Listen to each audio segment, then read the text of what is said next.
Great Thursday, everyone. Welcome to the AI Action Plan podcast. I'm your host, King, and I'm joined by my co-host, John FoxWorthy. How you doing today, John? Pretty good. Excellent, Great. excellent. Now, one of the things I always like to start off every show that I do with is a very simple question to kind of see where you are mentally and spiritually with your energy level. So the question is, on a scale from 0 being life sucks to 10 being life is awesome, where would you say you fall on that spectrum right now in this moment? I would say an 8 because of my background and what I'm doing and what the future looks like. Excellent, excellent. And I'm glad you asked it. Thank you for answering the question. I asked that question because I always found that when I do meetings, shows, podcasts with guests, that that question, what it does, it finds out if anyone who's a 5 or below, then it's not going to be a good show. They're not going to be engaged, not going to be present. So anyone that says 7 or better, usually they're going to be engaged, they're going to be present. It's going to be a lively show. So I'm a 10 as well. So this really sets the tone for our show. Thank you for answering that question. You're welcome. So let's get started with the basis of the purpose of the show, which is we call it the AI action plan. And again, the purpose of the show really is to talk about AI and incorporate AI into your business. And so we're going to really start from a very basic level because we want to make sure that someone who may have heard about AI but really understand what AI is and not really utilizing AI and they're hearing these terms thrown out. So we're going to start from a very rudimentary level and really talk through that. So before we begin, John, if you wouldn't mind just kind of highlighting some key uh, points of your history and your background and experience to really let folks know why they should listen. Sure. I'm John Thomas Foxworthy. I'm the founder of the Global Institute of Data Science. I first got into the artificial intelligence industry in 2005. It's been more than 20 years. I have a master's degree in artificial intelligence from Northwestern. I have a bachelor's degree in econometric modeling at UCLA. I'm in the Los Angeles area, and I've been working in various fields within artificial intelligence for quite a while. I'm also a chief artificial intelligence officer at Turing Forge, and I teach artificial intelligence and machine learning at Caltech, the California Institute of Technology, the MIT of the West, in Pasadena, California. Plus, I have some recorded courses at the University of California, San Diego, for deep learning and machine learning. Excellent, excellent. So a beginning question for you would be this. What do you see as some of the biggest misconceptions about AI? There's quite a few. I'll let me expand that question into a couple other questions. If you're influenced by media, movies, um, maybe some friends or workmates, if you kind of dig in deep as to where you're getting your sources of information about artificial intelligence, maybe that might be the problem of what your misconception is. First and foremost, probably the most misunderstood misconception is consciousness. Consciousness is basically just being self-aware, but in different types of channels. So for human beings, we don't know where consciousness exists in our brain. Consciousness includes, our visual sight, our ears, but all our senses involved, which all work together simultaneously somewhere in the brain. We don't know where that is conscious. Now, everybody can identify what consciousness is. No argument there, but we just don't know where it happens, and we can't even measure it. And there's no consensus within the scientific community. Now, for some people in the artificial intelligence industry, not all of them, they like to exaggerate their claims. So the consciousness with artificial intelligence is more marketing than science. It's not a regulated product. There's certain, if a new car manufacturer is going to come out with a new car, they have to go through a series of legal hoops and requirements before they actually can sell the car to the American public. With artificial intelligence, you don't have any of that. And for that reason, it gives people's incentives to exaggerate the claims of their software. Not everyone's doing this, but so they're saying things that, look at our product. It's conscious. Isn't it great? It's just like you. It's a buddy of yours. It's going to help you. So here's the problem with that. With artificial intelligence and machine learning, it's digesting human discovered facts, data, information, and it's basically mimicking that. That's all that it's doing. Now, it may appear to be like you, yes, whether it be text-based or visually based, but it's essentially human inputs with human outputs, and therefore it is not conscious. It's just mimicry. Now, to kind of correct that misunderstanding about artificial intelligence, there is a way for machine consciousness, which is separate from human consciousness. So for a machine to actually be conscious, this is what has to happen. That machine, let's say it's a robot, or let's say it's a software, has to collect the information by itself. It cannot be ingested by humans. Once it collects that information, that data, where that data is audio files, video files, image files, etc., tables and an SQL statement, for example, it then has to process that information by itself, find the right algorithm by itself, and then execute, if it fits the data correctly. That's a lot of hoops. We're not there yet. We're not even close. The biggest hurdle of that is actually energy. The energy that's required for this to happen, for a particular robot to behave maybe even 20% or 30% like a human being, we don't have that energy. It's very expensive. And it's really not there. All that we have right now is just people who are ingesting data by human beings. And what I mean by that is that we have some robots that are working in warehouses. And the way that they're able to work in warehouses is they have human beings basically recording their physical gestures, their arms, their legs, and they're taking that data from human beings who are doing the lifting of the, let's say, box into a crate or into a shelf. All that's being recorded, and that data is being ingested into a software, and that software is executing it for the robot. That's what's happening with that robot. It's not a human being. It's basically just mimicking the person who was working at the warehouse. Probably another misconception, I'd say, aside from human consciousness, is probably that this is new. It is not new. It's been around for a long time. Artificial intelligence originally was penned by like in the 1950s with some Stanford computer scientists. And that was done largely by a programming language called Lisp, L-I-S-P, in which it used symbolic mathematics to essentially try to mimic human thinking. Along the way, it's been around for quite a while, but because it is expensive to implement and because it has a lot of errors, there's a lot of human beings, especially scientists, who didn't like artificial intelligence from the 1960s, 70s, and 80s and 90s, because in order to get the model to be up and training, it has to produce a lot of errors. And those errors are then put back into the model and to be corrected. This is common within ensemble models in machine learning, and this is common especially in deep learning, which last year, two people won the Nobel Prize in physics for. Now, for that type of thinking and that type of approach, where you're taking mistakes or errors and putting it back in the model, that was not appreciated within the scientific community at all. The scientific community felt, hey, why are you making mistakes on your first pass on the experiment? Why don't you just use a model that doesn't make any mistakes at all? And because of that bias that existed within the scientific community, artificial intelligence was largely ignored. It didn't receive any immediate attention, so a lot of people knew about it. This also means that since it's something that's been around for quite a while and that it's not new, to kind of correct this misconception, that means that the coding is widely available free on the internet. And it's also automated, which you can use no-code solutions.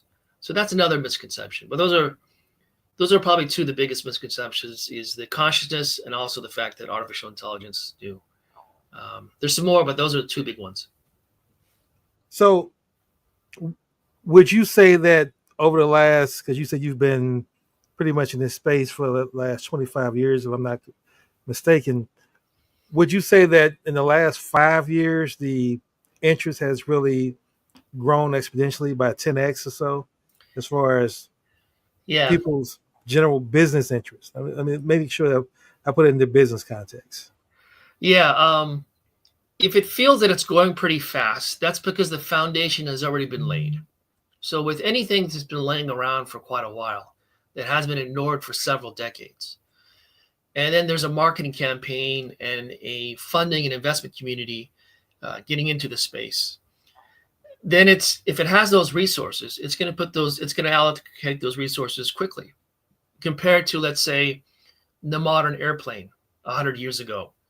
It was, how did it grow into a whole fleet of airplanes? Well, it took some time because people had to find all the resources for that. It took many years for the modern airplane industry to be into business.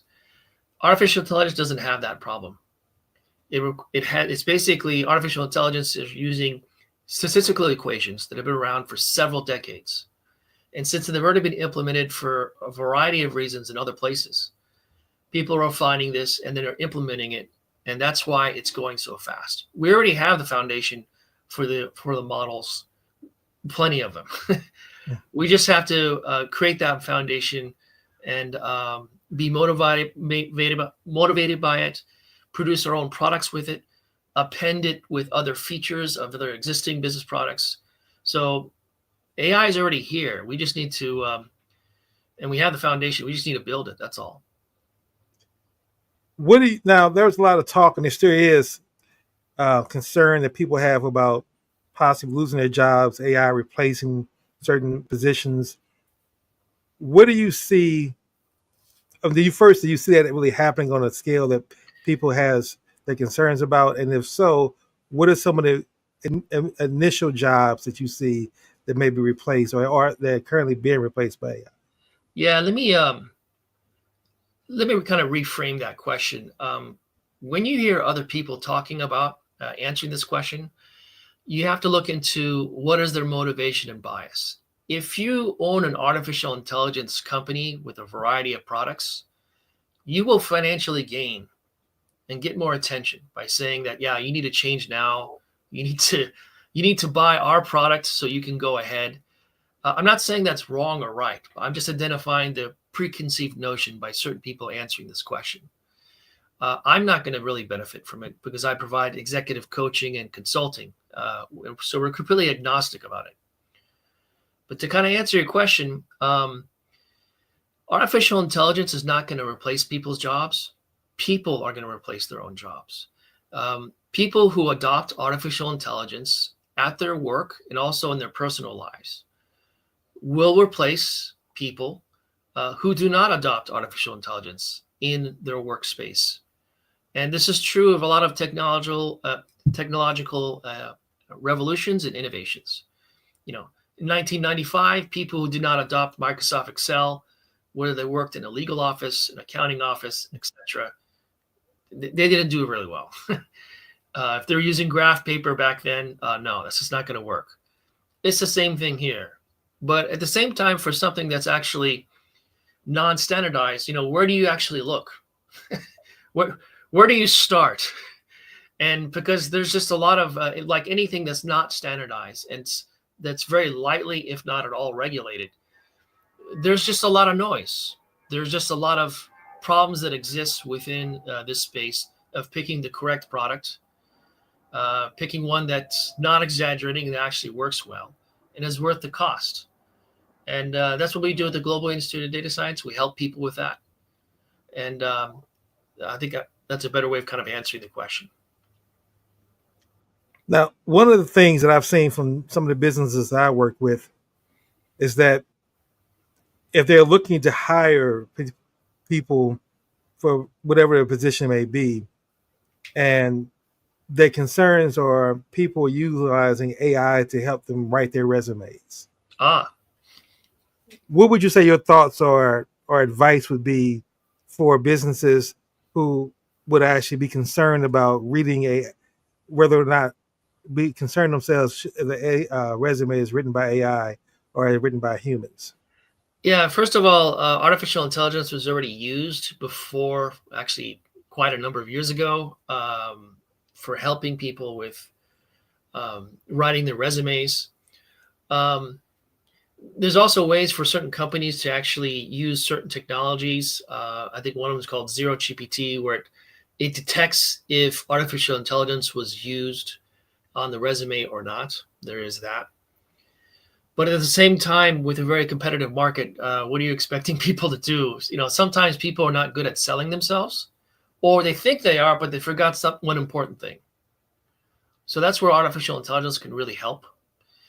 Now, for this actually to work properly, because I'd say about 95% of companies who are offering artificial intelligence products to write a resume are not doing a good job. And let me explain why. Hmm. They would need to have a large quantity and high quality of resumes for training on that data, and then be able to flag each of those resumes as to people who got the job. This is a heavy lift. I'm not saying it's impossible, but it is difficult. And there's a very small number of companies who are actually doing this because they have the financial resources and especially the time to do that. And that is, I don't know, I guess it's millions of resumes. And then you need to flag it into different industrial sectors. And then you need to have that's a lot of data. I mean, think of like you're not a big city, but a town library, taking all those books, every single page in those books, scanning them, and putting them into a data warehouse. There is that. What commonly would kind of answer your question a little better. What's happening is that resumes are they're exaggerating people's roles with artificial intelligence. But then again, this has been around for quite a while. Human beings also do this. Like if you hired a human resume writer, they'll do an excellent job of exaggerating about you. But people know when you're interviewing someone if you've exaggerated on your resume or not, just by simply asking some questions. So in terms of how can you actually regulate this? You'd have to have like a central repository, like managed by the government. God help us on that one. And see how actually it would work. I'm not very optimistic with that. I think it's really the role of the person doing the interviewing to ask the correct questions and whether or not the person is qualified and go forward, regardless if they used AI with the resume or not. Yeah, that's what I was going to ask. Should it even matter if they use AI to generate their resume, as long as it's reflective of the person they're actually interviewing? But it can. Yes. Ideally, in the future, what we need is AI career coaches. I think that would be quite helpful for quite a number of people. It would be nice if we can have the transcripts of a real career coach and someone helping them in your career with such as getting a promotion, getting a new job, or not getting a new job, but starting up a new company by quitting your current employer, etc. Things of that sort. And if we had all those transcripts, then we can feed it into a database of which we can use to artificial intelligence to train it, and then use those transcripts to create an artificial intelligence product, a conversational AI, for example, of a career coach. I think that would be great. I think that's a great government project as well. I don't want to just bash government altogether, but I think that would be a more useful means for the people in the U.S. in particular, where we can actually help people to get jobs. We can get funding from the government or even private investors on this particular product that would help people with career coaching, because there's a whole wheelhouse of things that people need coaching for in career, such as writing your resume, preparing for an interview, accepting offers or rejecting offers, etc. One of the things I've seen over the last decade or so now, it's becoming even more prevalent now, is how Hollywood is creating movies around AI, whether it's a robot, whether it's a system, whether it's fully human human structure that's AI. But AI is always going rogue. It's always going bad in those movies, even starting back from Terminator, which is how the machines take over the world. So it's a two-part question. Why do you believe that that's humans fear that so much? And secondly, what are your thoughts about if that is a true concern? Some of the ways, and then I know this may be a difficult question, but some of the ways that we can kind of create guardrails to prevent that from actually happening. Yeah, great question. Um, Maybe an analogy would really help here.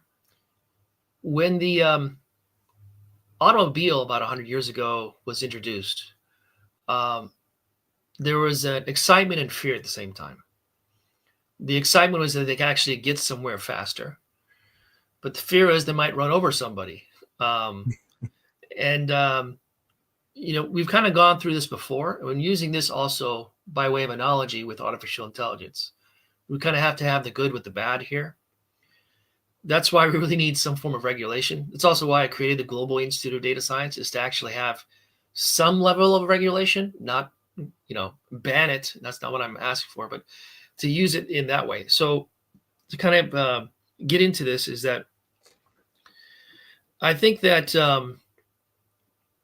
probably about 100 years ago, with science fiction writers thinking about robots, the reason why those science fiction novels and also movies came out 50, 70, 90 years ago, whatever, it was because of scientific endeavors of where we were able to kind of mimic certain types of human features, such as the recording of somebody's voice about 100 years ago, and so on. And that caused a lot of people to do a lot of novels, which were, this goes from like Isaac Asimov to the Terminator, like you mentioned. So that is a natural fear. That fear sells well. And that's what people are kind of responding to. I don't think we're anywhere near that at all. We have plenty of time to discuss this in quite a number of ways for several decades. My expectation is probably in the year 2040, I'd say about 15 years from now, where we can have a robot that'll be quite expensive. We're able to do certain human-like features, but it won't have 100% of the abilities of human beings. It will have maybe 20 or 30%. Right now, we have a bunch of robots that are being trained repeatedly, and human beings interacting with them over and over again.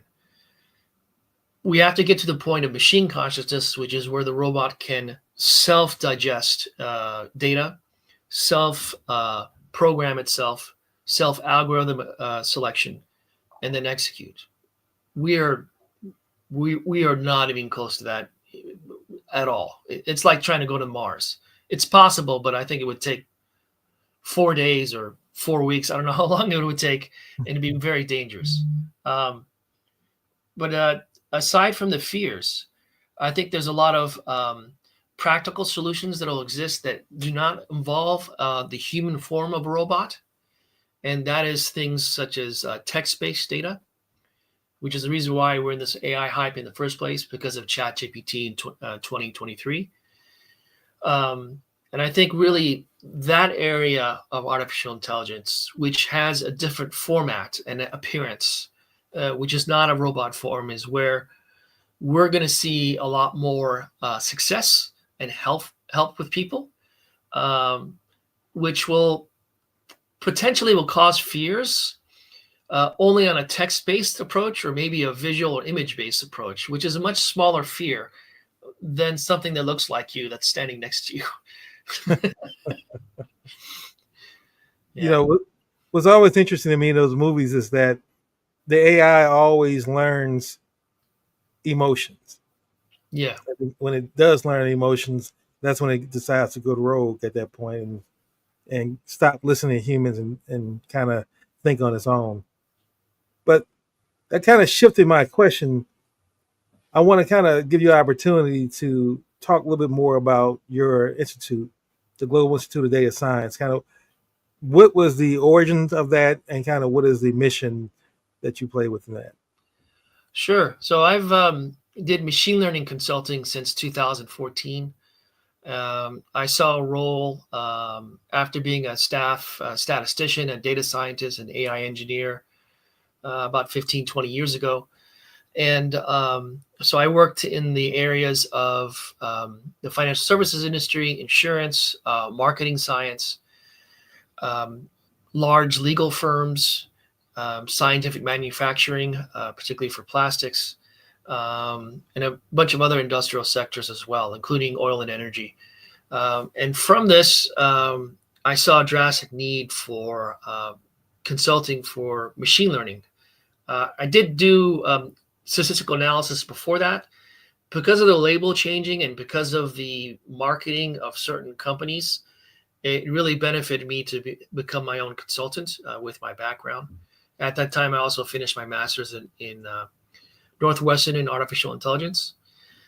And this type of practitioner approach caused me about in 2023 to create the Global Institute of Data Science. I started developing quite a few non-US clients or American companies based in the US, headquartered in the US, but they needed some help with an office in, let's say, Brazil or Saudi Arabia, etc. And the major need is basically the problem statement within artificial intelligence industry is that 80% of artificial intelligence projects fail. This is true in 2024, and this average has not changed since 2016.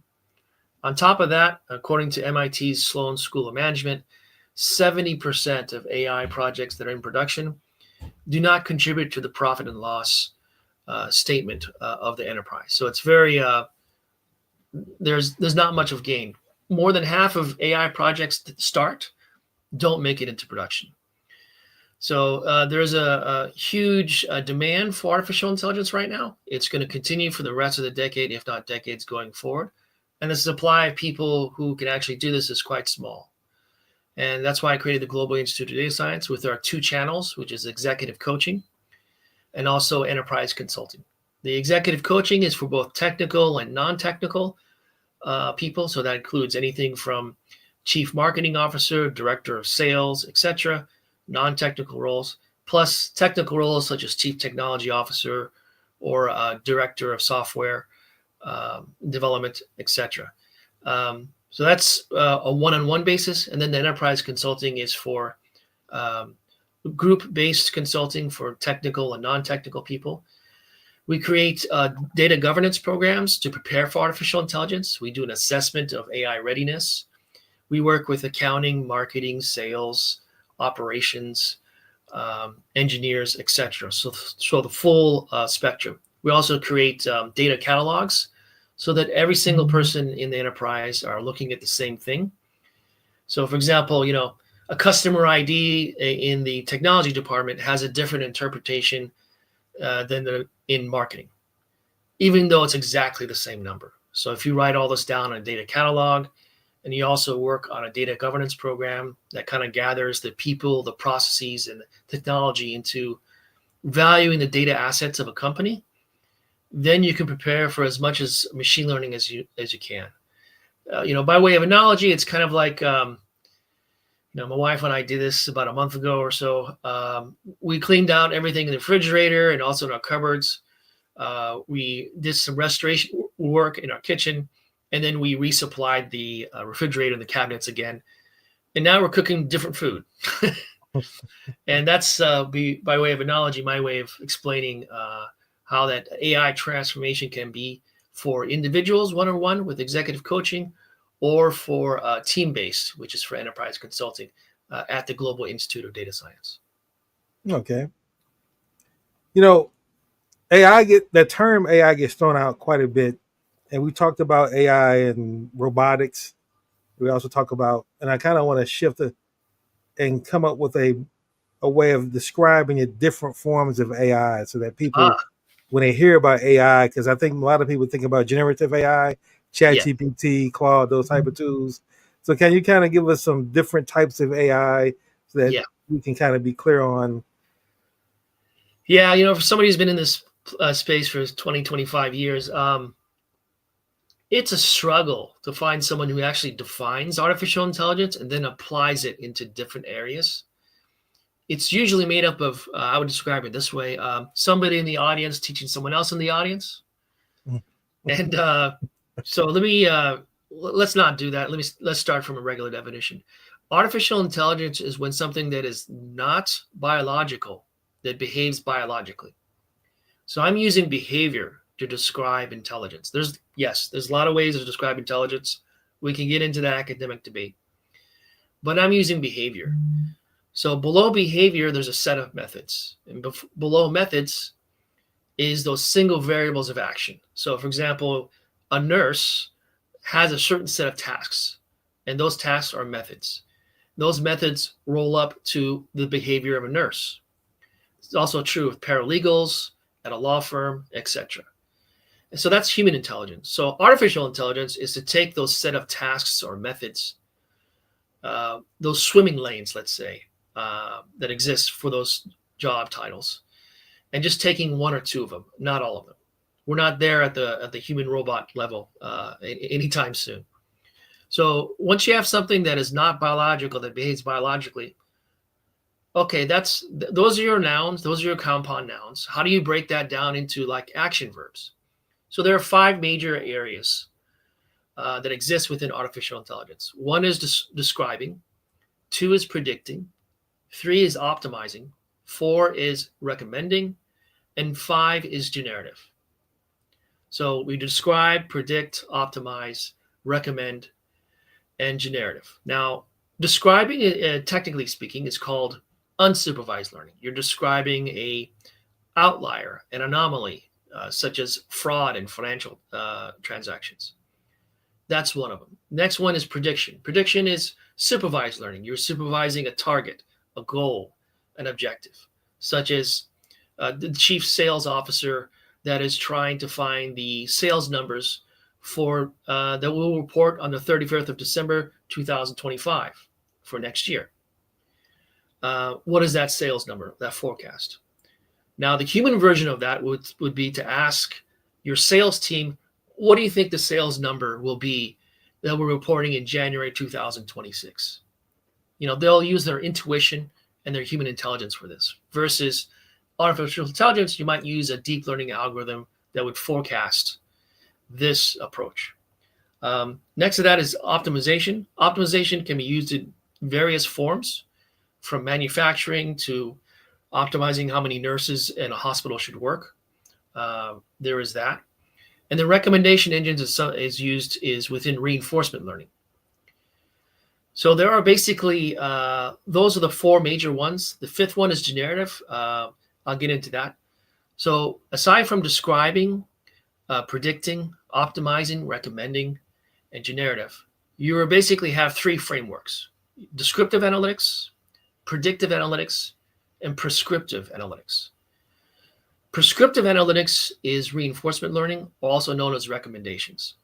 What do I mean by that? Well, when you go and get your prescription pills, let's say, how did you get that prescription pill? How did it exist? Well, it had a trial and error method with a pharmaceutical company, and then it was approved by the FDA, and then it becomes a prescription.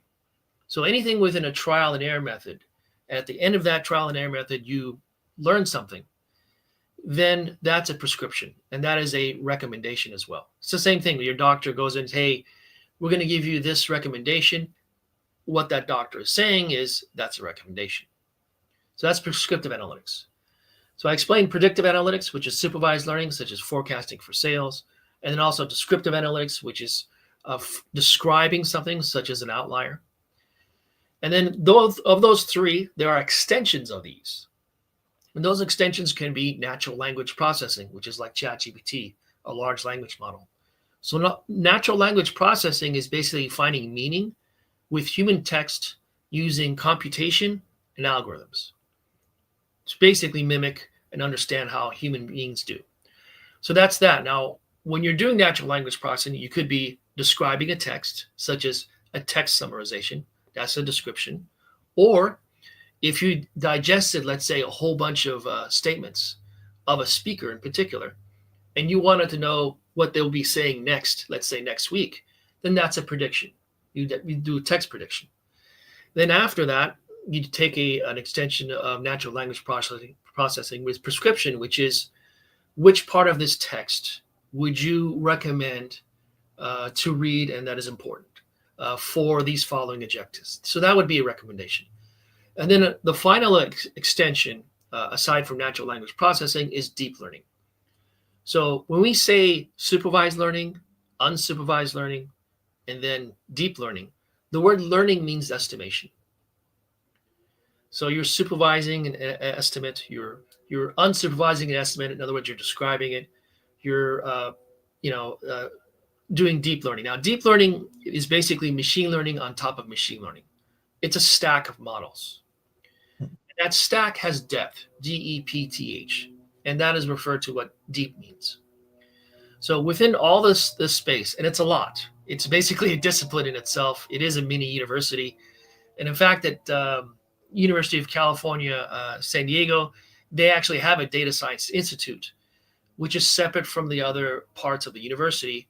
And they have their own version of computer science, linguistics, psychology, economics, etc. And that's part of the reason is that you want to think of this in terms that AI is basically statistics. If you studied statistics and have a bachelor's degree in the 1970s, 80s, 90s, or 10 years ago, you can take that bachelor's in science and statistics and use it for sociology, economics, psychology, chemistry, physics. There's a variety of places which you can apply statistics for quite a number of disciplines. This is the reason why AI is catching up, because it is statistics and because the foundation of statistics has been laid already for several decades. That's why artificial intelligence is going so fast. And all the information that's available to learn about it. So I kind of got into another question, kind of answering it. So to kind of sum up together here, we have artificial intelligence is basically something that is not biological, that behaves biologically. Its 5 major actions are descriptive, predictive, recommendations, optimization, and then generative. And the 3 major frameworks are descriptive, predictive, and prescriptive. And the last one I'll leave at the end because it's quite difficult to explain, and a lot of people are failing about a 90% rate, is generative. The word generative means creative. It means suggestive. So there's a lot of things you can do with this. For example, I worked in an oil and gas pipeline company overseas while I was here in Los Angeles, where they had all this data on little spills, not emergency shutdown of the oil and energy plant, but these small little spills that they had to record through their sensors. And their concern was like, what if that spill became even more of a spill and we had an emergency shutdown? Because the problem is like they can kind of have a scenario of what that's like. Hey, tomorrow at 7 a.m, when everyone walks into the oil and gas pipeline, you have to leave at 7:05, and we'll practice a emergency shutdown. That's helpful for people evacuating, but it's not actually helpful for understanding if the oil and gas pipeline is going to cause any physical damage or financial costs. So what generative artificial intelligence does is like, okay, let us suggest, create from the existing data that we have on sensory data spills, to go to the next step of what an emergency shutdown is. So that's what generative does. It suggests an additional phase from your current phase of data of what it could potentially be. Now, I'm sure that a lot of your audience would think, okay, what if that suggestion is wrong? Yeah, that's a problem. That happens all the time. Now, this can be based on text-based data, numerical data, image data, video data, audio data, etc. And as you can imagine, a lot of people are getting into generative artificial intelligence, but the number of viable products that are available that actually make money is probably 5% or less.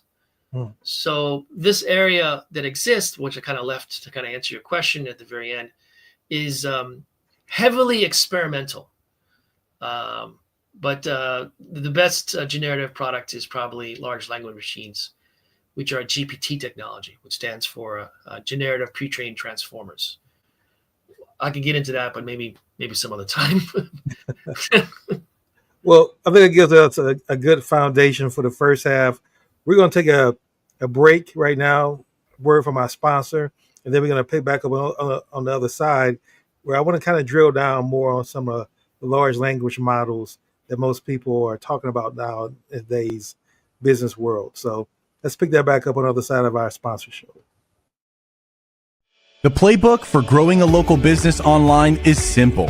Capture new leads, conversationally convert those leads into sales, turn those customers into positive reviews, and then reactivate those customers into repeat buyers. And that's exactly what our platform does.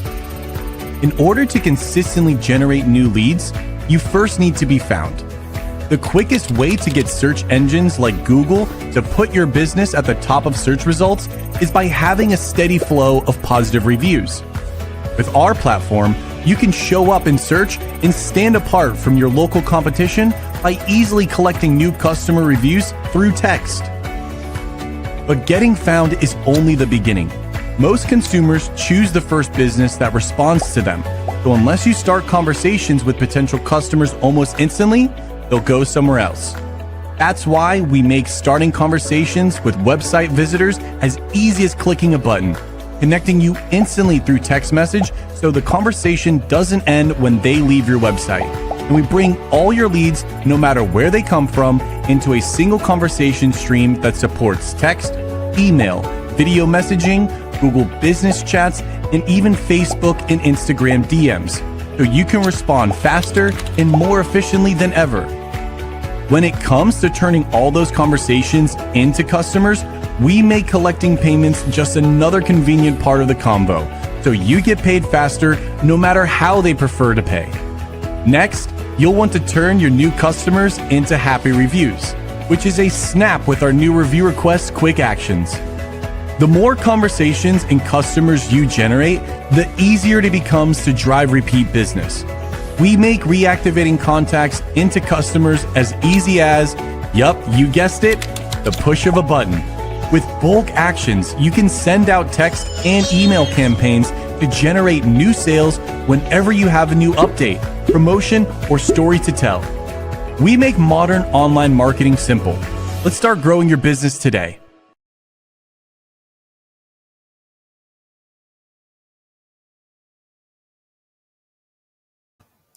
And we're back. Thank you, listening audience. We're on the AI Action Plan podcast. I'm your host, King, and I'm with my co-host, John FoxWorthy. And now we're shifting more. We talked in the first half of the segment more about what AI is, talking the definitions of understanding where AI came from, some of its origins, and some of the real deep technical aspects of AI, just to really set the context. But now we're going to really shift into talking about the large language models, so that those are most people in the business world that I work with, a lot of my clients, they're utilizing these different large language model tools. So, John, I just kind of want to drill down on some of them. Like, of course, we know about ChatGPT. Elon has his new one out called Gronk. There's Claude. There's different ones, Perplexity for research. So now, set in that context, how do you see businesses? Well, let me step back first. Kind of explain what a large language model is from the context of how it's being used as ChatGPT or Claude. Then we can drill down on some more questions. Sure. So large language models are a part of the natural language processing section of artificial intelligence, where it basically is deriving meaning from human text through algorithms and computation. That is the definition of natural language processing. And large language models are the most successful product, at least in terms of the people who are using it. Although it doesn't actually make any money in particular. What it's doing, it's taking text-based data, learning from that data, and which is quite expensive in itself. It's training costs for large language models, I think we're at GPT-4, give or take, or 4 plus, I should say, for some of them, such as ChatGPT 4.5. You're looking at 1 to 100 million for that. And what it's doing is digesting all publicly available information of text. So to kind of just imagine all the libraries that exist out there, it's trying to digest as much as it can. The percentage that it's ingesting is actually quite small, simply because it takes a lot of time, and it's also, like I said earlier, expensive. So the expenses from training costs is anywhere from 1 to 100 million. There's also infrastructure costs and also inference costs, which is deriving meaning from the text itself. So if you can think of a human being, going back to the definition of artificial intelligence, if you're biological and you're behaving biologically, you're a human being, you're using human intelligence. How long, if you read, let's say, 4 chapters in a book, if you're asked a question about a particular character in that novel, you'll have to remember, let's say chapter 2 and this page and chapter 4 and this page. To do that inference is the most expensive for large language models. Large language models themselves, the way that they work is they ingest data in terms of their text. They have to encode the data first, which is to convert those text-based into numbers. And those numbers are then, once they're encoded, they go through an algorithmic development process. So does it take all the words that exist within a text? No, it does not. Not every word has meaning. This goes back to the definition of trying to find meaning within human text for natural language processing. And those words are called stoppage words, like is, as, that type of stuff. It doesn't actually add any context. Now, I don't want to get into other languages, but it is easier within the English language because of the way the English grammar is structured to do this. Once it starts to convert those texts into numbers, then it needs to do some preparation with those text and those into that numbers format. Now it has to ordinate those numbers 1, 2, 3, 4, 5, 6, 7, 8, 9, 10, etc. Like anything else. It could be 10,000, 10,001, 10,002. It's basically assigning a set of numbers to each of these words. Once it does that, then it has a numbering system. Once you have a numbering system, you can do algebra. Once you can do algebra, you can do algorithms. And the key component here is something called word embeddings. So how do you get inference from, let's say, a couple of pages or chapters in a book? Well, you have to think of text as something like a map, like coordinates on a map. So, for example, the logic right now, for your audience who are listening, what is the coordinates of me in Los Angeles? There's a number, latitude and longitude, and also you, King, as well. You have latitude and longitude, and those are basically coordinates. It's the same thing within digesting text. And these are called word embeddings, in which they are able to take certain text-based areas and provide coordinates for them and to do algebra and algorithms on this text. That's how it's actually done. Now, there is a problem with the inference. Some of your audience would possibly know that when they use, let's say, a large language machine, it would exaggerate, or it would have an operating error, commonly known as a hallucination. I remember specifically, like in 2019, when I started getting into, well, I wouldn't call it a large language machine. I would call it a small language machine. I would use it just for comedy. And the way I would do it is I would get my wife and I to have an argument back and forth, and we put up that into the transcript and say, solve this relationship. And it was horrible. My wife and I were just laughing left and right. It just seemed to not be able to predict the next text correctly at all. and yeah, I mean, it's kind of like going to a psychotherapist, and then the psychotherapist tells you to go kill yourself. So it's bad. But that's large language machines, like in a nutshell. There's a whole set of processes that exist. Once you actually do the encoding from words to numbers, then the algebra and the algorithms, then the process becomes, once you have those set of numbers that are the output, you need to put them back into words. And that's called decoding. So that's what you're experiencing within, let's say, ChatGPT, Claude, Grok, and other large language machines, where you're inputting text. It's converting that into numbers. It's taking those numbers and using algebra and algorithms with word embeddings, producing those results, the numbers, and then giving it back to you into words. That seems like a lot. That's also, it is a lot. That's why it requires a lot of energy. It's expensive. If you wanted to create a large language model by yourself, you're looking at 5 million is a good number. It's just not a good idea to create your own large language machines, because there's a lot of them that are freely available, and they're not making any money as well. They are losing money. So, what is the return on the investment of large language machines? I'm like,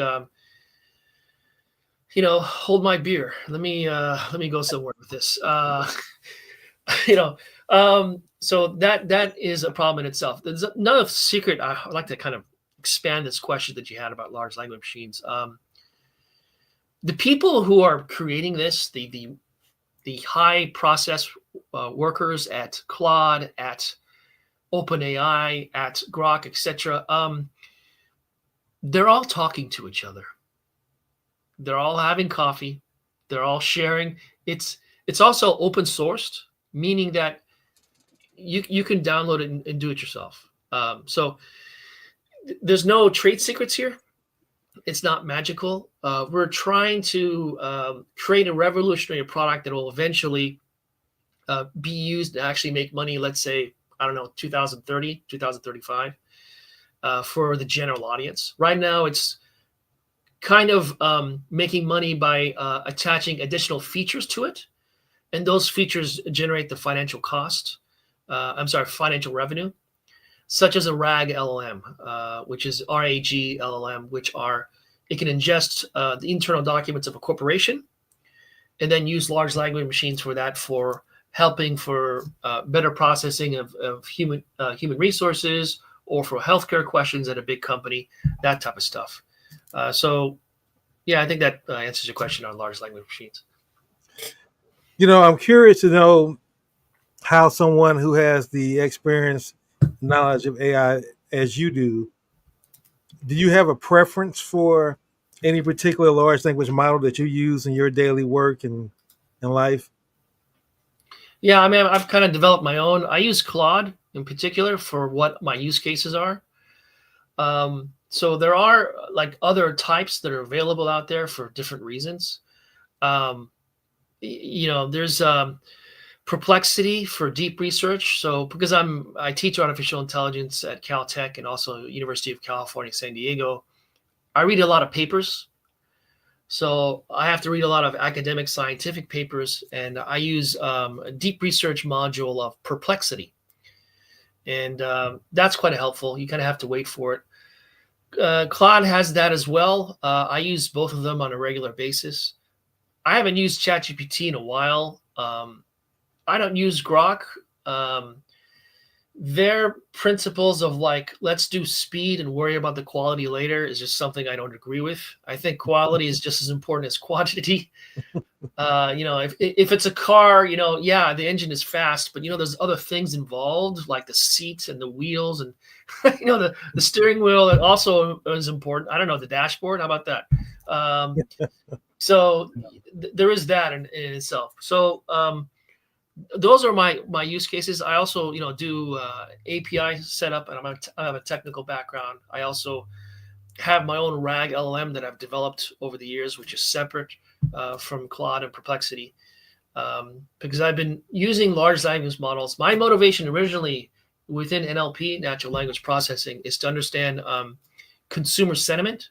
So, for example, how I got into this and why I got into using these large language machines is to understand where, let's say right now, inflation, let's say, is quite common numbers that are printed every month for us. But the audience right now, I'm sure, has something to say about inflation. Every time inflation is reported, they're like, "That's not right." And you can go through social media channels or comments on certain websites. You can read that text. You can ingest that text into a large language machine, and you can do sentiment analysis, which extracts the emotion from text, and which has been around for several decades. And that is very important because it allows me to understand that since these variables like inflation have like a 6-month lag, it's telling me what we felt 6 months ago and not today. And the sentiment is in a different place altogether, and that's called a sentiment gap. And that was my original motivation in 2016 when I got into large language machines for what I'm doing today. It's interesting. Listen, I use Perplexity as well. I think Perplexity, I use an analogy when I explain to people, it's like Google on steroids as far as being able to really delve deeper down into getting some great data. With Google, you have to go through, most people don't go past the first page on Google in that context. But I just want to share this use case. I use ChatGPT primarily on a daily basis. And my clients that I've been coming across a lot of different authors of books, particularly fiction books. I always ask them, do you use AI at all to help you with your writing? And of course, they say no. And as a writer myself, you don't want AI writing for you, but I gave them a use case. I said, I found that if you have your characters already defined and you load up your character as a description of your character as a PDF into ChatGPT, and then you tell ChatGPT you're the role of this particular character, then you can actually, and I tell them use the app on your phone. I think it works better than this with the voice, but then you actually have a conversation with your character, and you can say, well, here's the scenario that you're in. How would you handle X, and what would you do to come out of that, and how would you respond to this particular character? And so it becomes a great tool in that kind of context. And what surprises me is that, of course, it's generational, especially with technology. But I found that anybody who's a baby boomer, and some Gen X's also, they look at AI as that fringe tool that I hear about it, don't really want to use it, don't really like it. So I use that use case to see what your thoughts were on that use case as far as just some creative ideas. And that's why I kind of want to, as we kind of get ready to wrap up the show, Sure. What are some good use cases that you would recommend that people can actually go out and implement in their daily business? Yeah, I would look into taking let's say a transcript from a conversation with a client, uploading that into a large language machine such as ChatGPT, and say, evaluate this text. And so purely descriptive. And then the next prompt would be advise the next steps. That would be quite helpful in a very short and simple way. You can use there's quite a number of transcript video recorders, and there's also you can also record your transcripts on your smartphone. There's some apps for that as well, and you can ingest that into the large language machines and upload that file. And that would be my probably most useful advice for quite a number of industrial sectors, whether you're a lawyer or work in an accounting office or marketing, etc. And do you have any closing thoughts or recommendations about just the getting familiar with the AI space or possible integrating in your business that you want to close the show with? Sure. Embrace the revolution. It's here. It's not going to go away. It's a matter of you changing your thoughts and ways. Keep an open mind. Accept that you might pivot once or 10 times this year or next year. And it's going to be a wonderful journey. You can always reach me out on gids.co. That's our website. I'm also available on LinkedIn with John Thomas Foxworthy. Well, thank you, John. And as I wrap up the show, one of the things I want to leave our listening audience with is AI tool that I recommend. It's free, and I use it again in my daily business as well as in my personal life. It's a great learning tool. aid in learning, and that's Google's Notebook LM. Ah, And the good thing about Google's Notebook LM, and it's free if you have a Google account. There's also a paid version, of course, but you can really get a lot out of the free account. But the primary difference between Notebook LM and other large language models like ChatGPT and Claude is that you give Notebook LM the data. So you upload all the sources yourself. And so then when you're interacting with Notebook LM in a prompting mode, it's only referencing the data you've given it.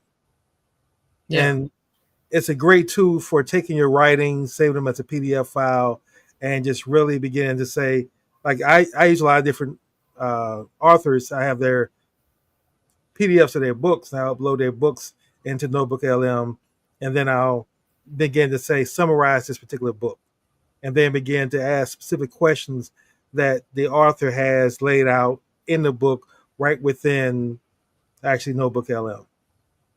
And then the final thing about Notebook LM that a lot of people utilize on the internet, I've used it as well, especially when I go walking, is if I want to take that book and then I say you can actually do a podcast, and it creates an audio podcast of two individuals, a male and a female, talking about the particular documents you uploaded into Notebook LM.